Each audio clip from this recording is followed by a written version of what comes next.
বরবাদ দেখে বলবেন ওয়াও এ কি দেখলাম, যেটা মনে হবে যে তুফানের চাইতে ডাবল বাজেটের সিনেমা। মেহেদী হাসান হৃদয় পরিচালিত বরবাদ সিনেমার বেশিরভাগ শুটিং হচ্ছে ভারতের মুম্বাইয়ে ইলোরা স্টুডিওতে। অ্যাকশন আর রোমান্টিক ঘরানার এই সিনেমা আগামী ঈদ উল ফিতরে মুক্তি পাওয়ার কথা রয়েছে। 24 অক্টোবর থেকে 16 নভেম্বর পর্যন্ত প্রথম লটের শুটিং হয়েছে এখন পর্যন্ত। জানা গেছে বিরতি দিয়ে আগামী ডিসেম্বর থেকে দ্বিতীয় আর শেষ লটের শুটিং শুরু হবে এই সিনেমাটির। বরবাদ সিনেমায় সাকিব খানের সঙ্গে আবারও দেখা যাবে প্রিয়তমা খ্যাত টলিউড অভিনেত্রী ইদিকা পালকে।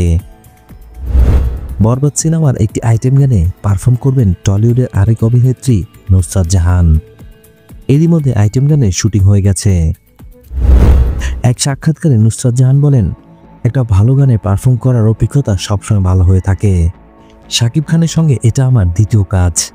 এখনই কিছু বলতে চাচ্ছি না, just wait for the song. আমি নিজেও অপেক্ষায় আছি। সম্প্রতি সাকিব খান বরবাদ সিনেমা নিয়ে বলেন, বরবাদ হবে তুফানের চেয়ে ডাবল বাজেটের সিনেমা। আপনারা অবাক হয়ে দেখে বলবেন ওয়াও এটা কি দেখলাম। সাকিব খানের আরেকটি ব্লকবাস্টার মুভি পেতে যাচ্ছি আমরা। সাকিব খানের জন্য রইল শুভকামনা। ভিডিও ভালো লাগলে অবশ্যই লাইক দিবেন। পরবর্তী ভিডিওগুলোর জন্য অবশ্যই চ্যানেলটি সাবস্ক্রাইব করে রাখবেন।